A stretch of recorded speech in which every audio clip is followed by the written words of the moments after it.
Good evening. Welcome to the Economic Development and Planning Committee meeting for June 9th, 2025. The time is 5:02. First item on our agenda is public participation. Seeing none, next item is the approval of our minutes from the May the 12th meeting. Were there any changes? Everybody have a chance to look at those? I'll make the motion to approve those minutes. A second. Any further discussion? All in favor? Aye. Aye. Opposed? Same sign. Minutes from our May the 12th meeting, 2025, have been approved. Next, under economic development portion here, a CIC update and plans. Mr. Morris. Thank you. One and two are kind of together, so we'll kind of talk about those together. The CIC, the Community Improvement Corporation, met on May 22nd, and really it's doing three things that really affect partially what the city is doing. First is it acts as an agent for this council. So particularly in this case, it is for the sale of land. City-owned land can be done through the CIC and do it faster, and as long as it promotes economic development. So there's two things currently on the hot burner to see what we're going to do. One is that parcel that's right next to Midwest Automotives or Automation. That's on Weber Drive over by the airport. That's about 0.06 acres, used to be a pump station. So there's discussion back and forth. The CIC talked about a strategy for going forward. I'm going to be going forward with that. Before anything happens, it comes to council with a number that would authorize the CIC to go forward with. So that's one thing we're working on, is to finish the sale of that parcel if we can come to an appropriate number. The second one is that parking lot right next to Remax over by Grace Lutheran Church, right across from there. Had some interest in that from a lot of the different area people. So if they are going to do something that's going to increase economic value as opposed to just hold it speculatively, then we're very interested. So right now what we're looking to do is get a bid, find out what the bid of these people would be. I don't care one way or the other which one does it, because they're all going to do the same thing in terms of redoing it so it doesn't look as terrible as it is. So we're going to look at Grace Lutheran, Mosaic Church, the commercial buildings that are right in front of it, and then structure personnel are all looking at it. So we're looking to have a bidding process between those groups to see which one, if any of them, we want to sell it to. Once again, once we get a number, we come to council, and then we authorize the CIC to do it through councilmatic method. So that's the first thing that we're doing in the CIC, is we're trying to move some of that land that is no longer needed in the city of Wadsworth. The second thing we're doing is we're going to have the CIC act as our agent for the vetting process for the grants. This council authorized $75,000 in grants this year to promote infrastructure, to promote growth, and the CIC is creating that metrics for what we're looking for in terms of going forward, and then for measuring it under the matrix to see which one should apply to. So things we've talked about are improvement to infrastructure, facades, infrastructure for like goods for restaurants, or working with the historical tax credits. That's a new thing that's kind of come into play in Wadsworth. So trying to defer costs on that to make that more affordable. So once we come up with the matrix for how we do that and how we measure it, we'll go through the CIC and have them do it. So it's not one person doing it, it's a group of people that has council representation on there. So that's the second thing we're doing with the CIC, and the second thing we talked about. The third thing we talked about is, whereas a city cannot invest in private property directly, it can do it through a CIC. So currently we've had money that has come in from a variety of sources over the years that can be used for the development of the city.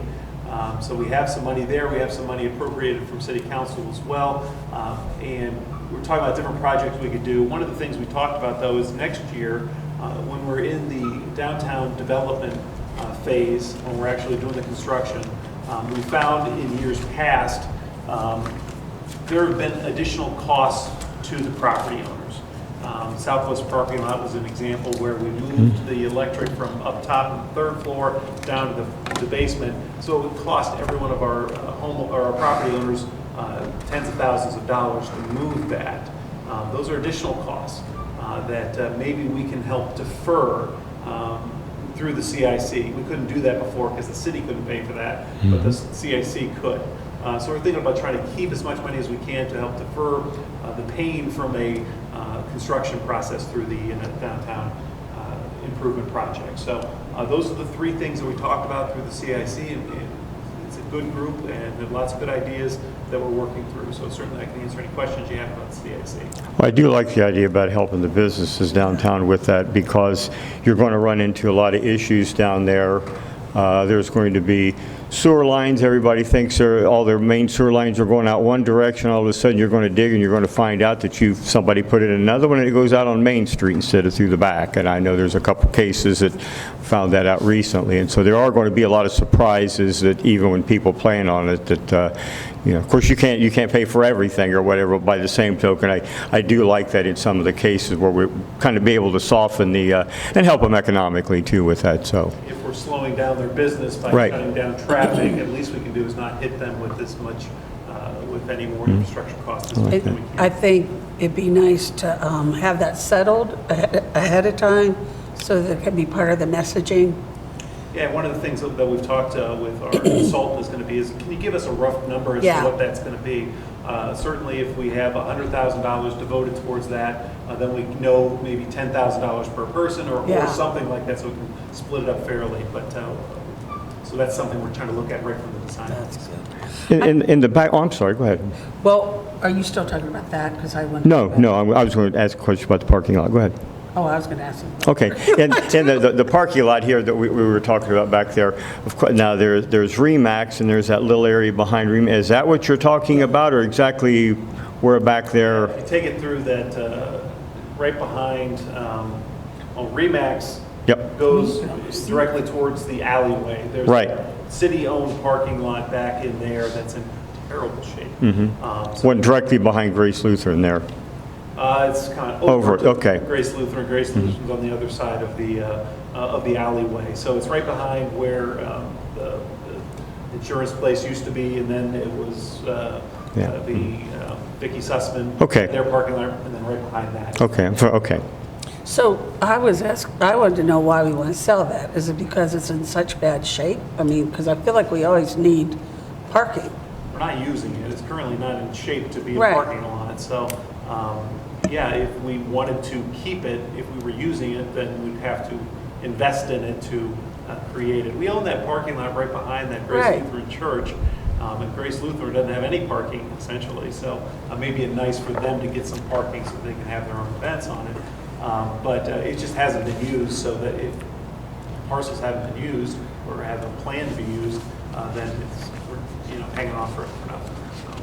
So. It just seems like we're always desperate for parking. I don't know that. We're desperate for parking based on Yeah, the I don't studies know I've that it's seen, a- but I don't know that we have a parking problem based on the studies I've seen.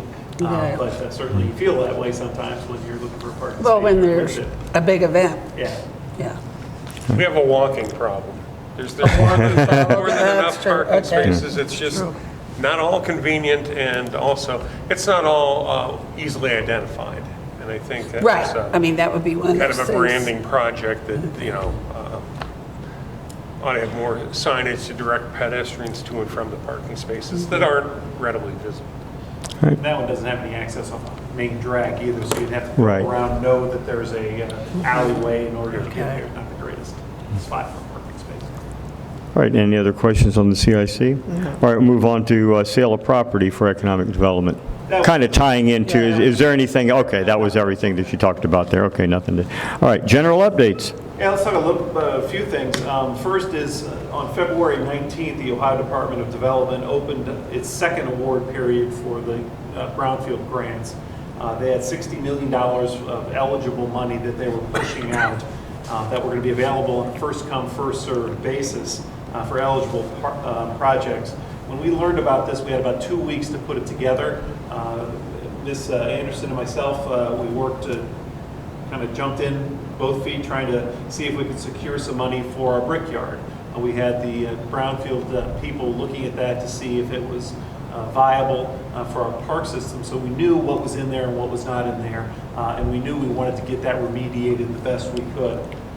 So last Friday, Governor DeWine announced that $60 million Of the $60 million, they were going to grant to the City of Wadsworth $2.13 million for that remediation. So that is the highest amount that was received by any county our size. Most of that is gobbled up by Cleveland and some of their blighted areas, but we were able to secure it. It took about 20 minutes from phone calls before all that money was gone, and we were one of the last ones that got it. So it was like Britney Spears tickets. It was you had to call. Finally, you got through, and we got the last little chunk. So we're pretty happy with that. So 2.13 million will go towards our brickyard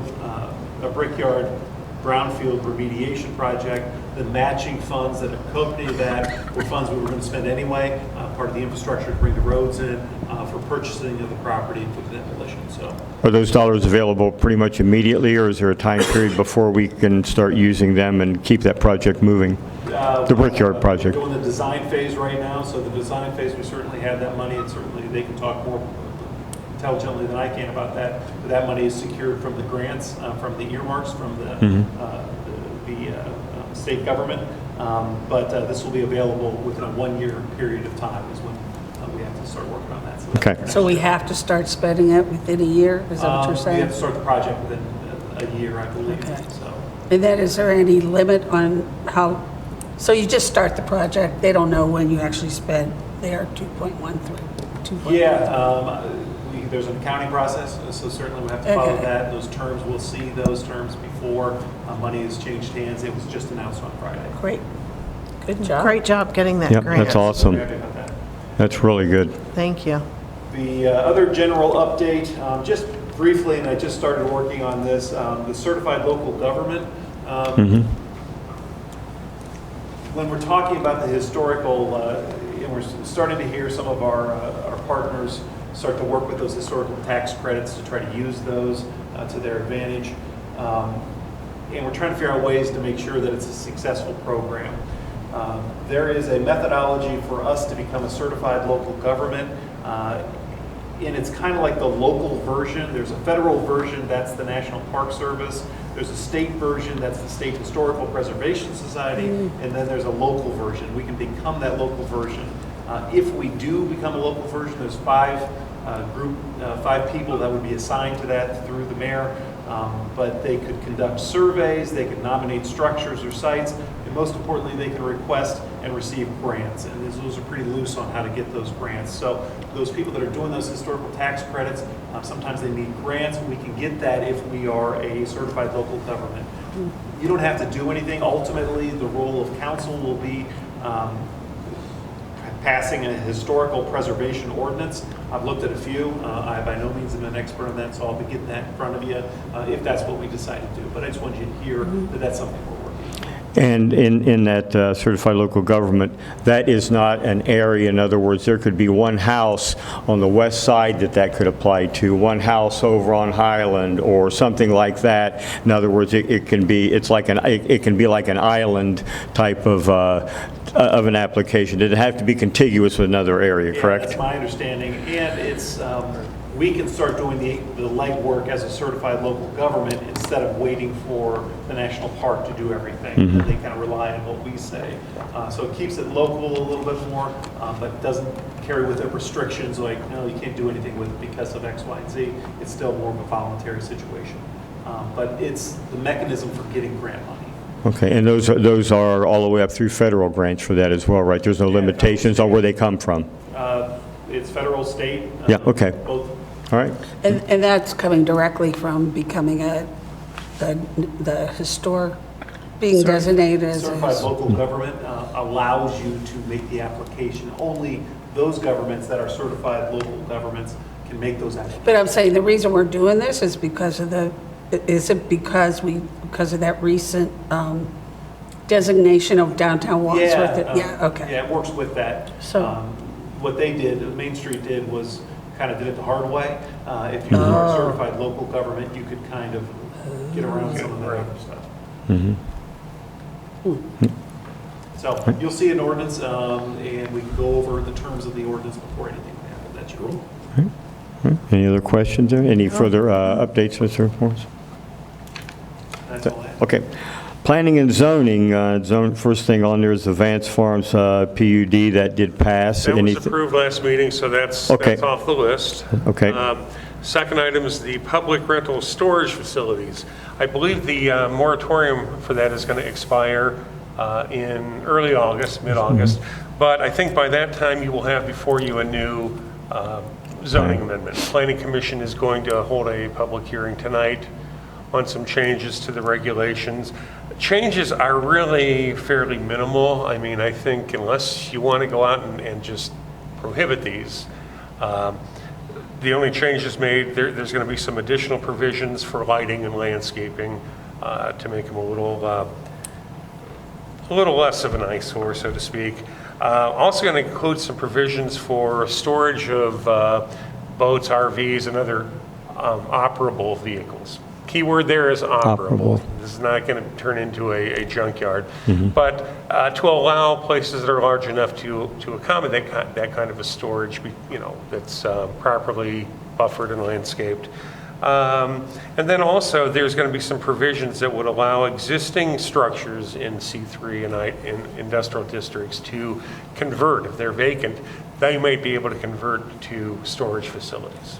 There's already one up at the Great Oaks Plaza that converted some years ago. So we just kind of tweaked it a little bit and looking mostly at some of the physical impacts, usually from lighting. So that'll be coming to you shortly. Okay. All right, any questions? All right, we'll move on to the zoning map update. I believe Mr. Davis here is going to take this one, correct? I think you have a... No, that's, Oh, okay, or you did it, Jeff, okay. I've been working with Mr. Johnson in the engineering GIS to Okay. kind of update our zoning map. Current one that's online is from 2017. And I've got kind of a draft copy. It's pretty huge. But anyhow, just thinking about this, looking at the zoning code, it talks about the official zoning map. It doesn't really clearly state a process for updating that. It's just one of these things that is continually updated. As zoning changes take place, we make the changes. If we annex land and rezone it, the map gets updated. So I think there's a couple of things that we're going to do, and one is when we update our codified ordinances, usually once a year there's I believe an ordinance that goes to council that allows you to make those final changes, and then whatever company it is makes those final changes. So I think what we want to do is in the near future is one, at least annually, have council adopt an updated zoning ordinance. We might do one here to get started in the next couple months, and then maybe every January to just officially adopt all the changes that have occurred in the previous year. But I'm also going to suggest a few amendments to the zoning code provision that talks about the zoning map. And because one of them says, well, the map will be kept on paper format in a scale of 1 to 200 feet. Well, a map that size would probably take up the entirety of this room. So I think we can probably change it to just remove all the scaling and then keep it updated electronically. Right. So I think, again, that portion of the code has probably never been updated since the 60s. So I'm just going to suggest we will need an ordinance moving forward. Keep that on, on your radar. I'll be getting back with Mr. Johnson a little bit later to make a few additional tweaks to this. And I think we can get at least an updated base map up. And in the future, there are different layers that he can add to this map so that you can track riparian setbacks, underground mines, even overlay zones. Those are all, they're not part of the base zoning map, but they are additions to that people, once it's up online and operating, you can click on to see if your property is encumbered by any environmental constraints, or you're in otherwise you're in another overlay zone. So they'll be all electronic. You can turn off the Yep. different layers and look at Turn it different off, things and then very, you're just okay. left with your base layer. So anyone who says, okay, I live here, what's my zoning district? Boom, you can click it and find it. Okay. So Keep that in mind. We'll tweak this, and I'll make some recommendations for In the future, changes to okay. 154-017 and go with that. All right, sounds good. Next item on there is the comprehensive plan update. I know we were going to keep this on our Yeah. agenda. Mainly, we started talking about this a few meetings ago, and of course, it'll have to be in next year's budget to go on with that. I know, I believe, Susan, you had brought this up way back, but any updates or things that we would want to talk about tonight? Yeah, what I'm going to do, I'm preparing a kind of a memo that I'll send out here to the committee, but, again, we've talked about this several times. The 2011 plan is approaching 15 years old, so it's time to kind of look at updating it. I did talk to Wendy Moeller just to get some ballpark figures, and again, we're kind of all over the board, but let's assume that we're going to do a full-blown comprehensive plan update. It's going to be about $100,000. It was $70,000 15 years ago, so it's not cheap. And again, it takes about 24 to 30 months to start the process to actually get the new plan adopted. But as we move forward, just wanted to talk about a couple things you might keep in the back of your mind and think to include in the next plan. Keep in mind that a comp plan really doesn't affect about 80% of the city's land area. You really use it to look at those parts, what areas in the city are not developed, or you look outside the city, what areas are appropriate for annexation to be developed as part of the city. So it's really looking to outward growth, but on the other hand, it should also look inward, because there may be some areas that are distressed or fairly abandoned. We need to look at what can we do to breathe new life and get generate some reinvestment activity into those areas. So I think that's something that the new plan should look at. Also, traditionally, comp plans really focus on land use as the first primary factor, and then secondly, a little bit of a transportation element. But that plan is developed in part based on other documents that the city produces. Our park and rec plans, capital improvement plans, infrastructure plans.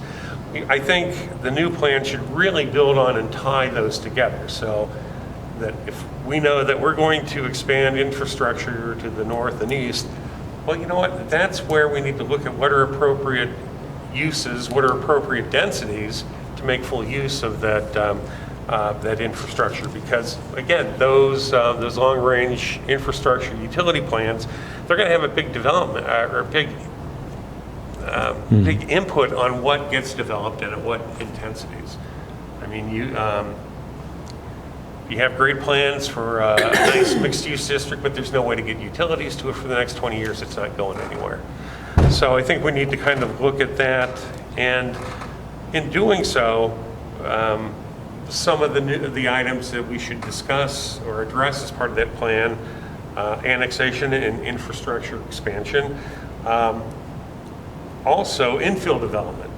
Where do we want to grow in the city, or what areas are distressed or underutilized, underfunded? Where can we invest more money there?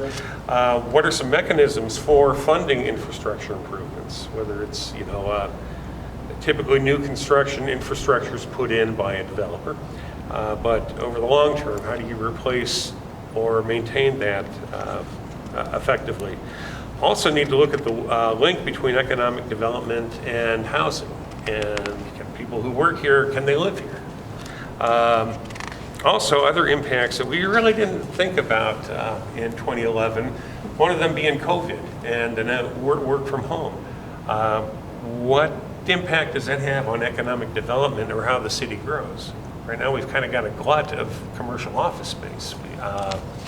And retail has not expanded because a lot of people are shopping from home. So things like that. Also looking at appropriate locations for alternative housing. And I mean things like townhouses or condos. Something different than the standard quarter-acre lot. And with that, where might it be appropriate to have higher densities? Usually around some of your commercial centers. Also, want to think about looking at development economics. the cost of developing land, the land costs, the materials costs, and what impact does that have on how the city's going to develop. And then finally, another thing to look at is zoning reform and other ways to make our development regulations a little more flexible and responsive to market conditions. So basically, I would just end with this. Remember that a comprehensive plan really is the vision as to how a community should develop. Zoning, however, is the law. That sets the regulations that say this is what you can build, this is where, and according to these conditions. So as we work through a new plan, we also need to make sure that the zoning component keeps up to make sure that the goals in that plan can get adopted quickly. So those are just some things to think about, but you're right, at this point stage in the game, the money's not there, but we'll consider it in the budget for next year. All right. So I just have one comment to make. I think, and I remember going through doing the comprehensive plan when it was done, Yeah. Before. I think one of the I know one of the challenges, and I don't know that there's any way around this, is to have a comprehensive plan that will withstand the changes in council. So if it's a vision for the city, so it's a vision for this mayor, it's a vision for this council. But all it takes is a couple elections to change things, and you get into this predicament where you have a comprehensive plan, but you have a council that doesn't want to follow it. I don't know how you can, is there any way to, I don't know, how do you address that? Going back to my last statement, is the comp plan being the vision Yes, and the vision, zoning being the law. Once you've got a plan in place, you need to prioritize the council. Hey, these are the areas we want to see changed, and those are the areas that you codify with the zoning regulations. Because that will be a little bit tougher challenge to change. But the other item is that, especially now, I think change is occurring at a more rapid pace than it has in the past. We've not really had high levels of staffing, but maybe we need to take a look at the comp plan every 5 years instead of every 10. Well, that's what I was going to say. So maybe we need to, they need to pass a well, I think ordinance that says, when we adopt or put it in the comprehensive plan, that it will be some sort of a Comp plan's review not process. binding, but it can be changed Right. as you go, and with different But people, you don't want to different be able to change it too much, or what's the point? correct, and that's why I think My point, though, is if you are going to change it, if you see something in there you don't like, let us know, because that is what we forward face to our developers and say, this is what our comp plan says. If there's a different vision, that's fine. We can amend it as we go. I'd like consistency. Yeah, because then I think you end up with a mishmash, or Yes. But I don't know. I just think there was a lot of things that we never really planned on. Things have changed. Yes, Yeah. I mean technology is a big one. Right. Technology, even land use. I mean, who knew that there would be such a demand for so many personal storage facilities all over the place? And the only problem with development is this: is that once something's built, it's usually on the ground for 30 to 40 years. Right. Some types of developments are easily converted into other uses, but I some think are that not. would be something to think about, is what could you put in the comprehensive plan that gives flexibility? Like what would be things, what types of structures or things that you say, okay, this could be converted, this could be changed? Yeah, don't have any answers right now, but one of the things that we've done recently is the TMU, the Transitional Mixed Use District. Planning Commission's also going to be setting a public hearing on the first map for that zoning area. But looking at what it could do or what it should do, and it's like, well, if we adopt it for the area north of town and over here off of Lyman, one, it makes all of those non-conforming residential uses, it makes them conforming. So it lifts the burden off the people who Right. want to try and sell it as Yes. homes, so, or expand. But there's enough flexibility that says, hey, if you want to use it for a commercial use that's similar to like downtown, a small bakery, small restaurant, small office, as long as you meet the building codes and certain parking requirements, you can do that as well. So I think it looks at it is that this area is primarily residential in nature, but it is suitable for small scale commercial uses. So I think in terms of zoning flexibility, that's almost, again, what we need to do. And again, it's a fine line between what's too stringent and what's so wide open and willy-nilly that it doesn't mean anything.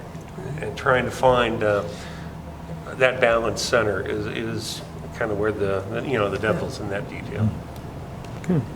Any other comments for me? All right, we'll move on to the engineering. Here are the active project updates. Now, Ms. I have a speaking part tonight. Yeah. Just real quick, there's not a whole lot to relate for new projects. We do have early discussions with another school in the Park Center, Laverne area. So there's one that's starting construction on Primrose. This next one called Goddard is in the process of planning commission tonight. So that's moving forward in the early in the process.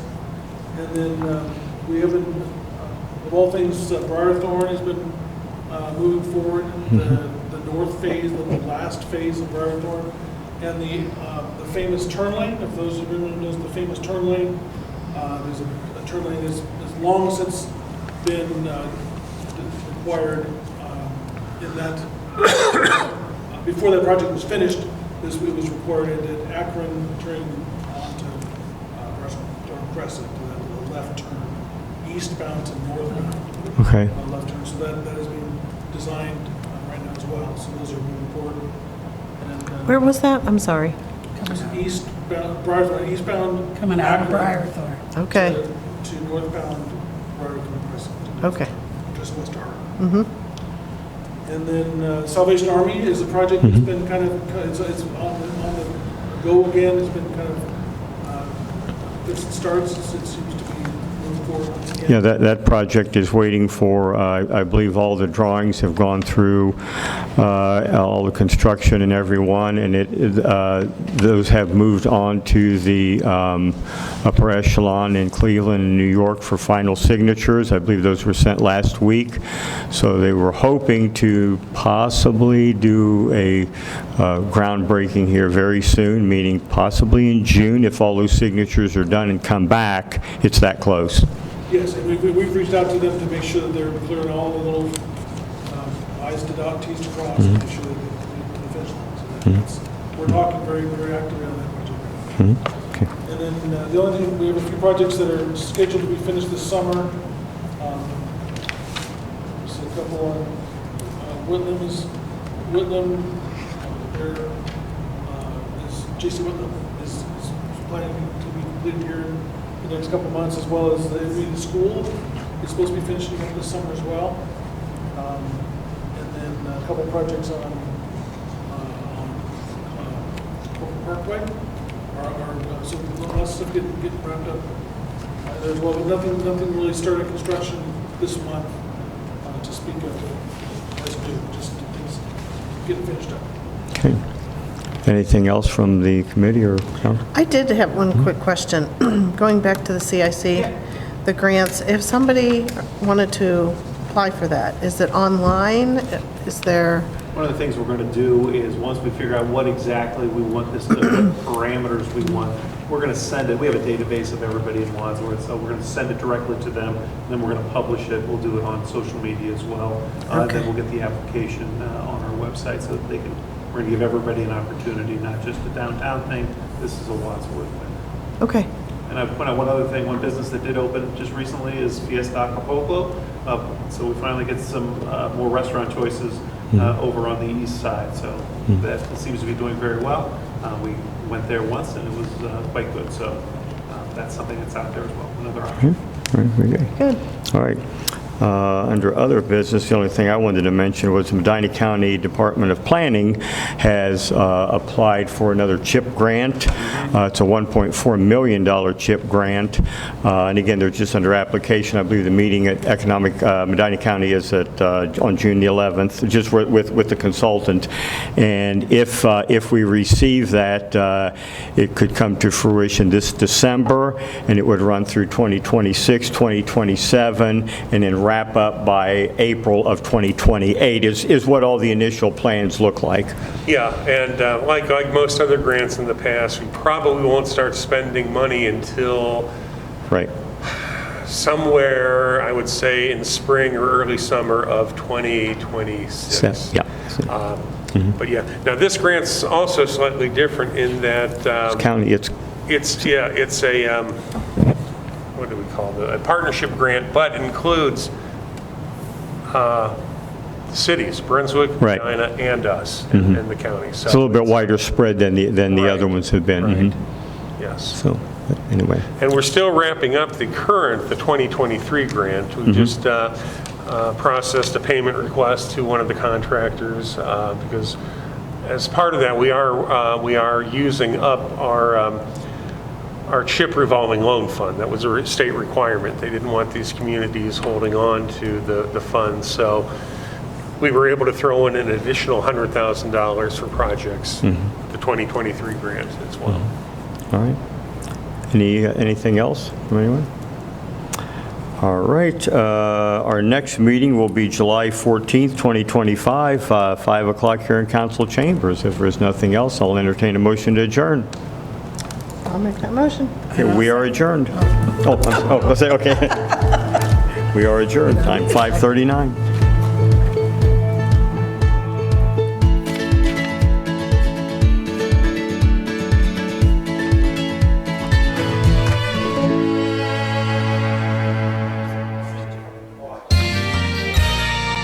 Watching WCTV, Wadsworth Community Television.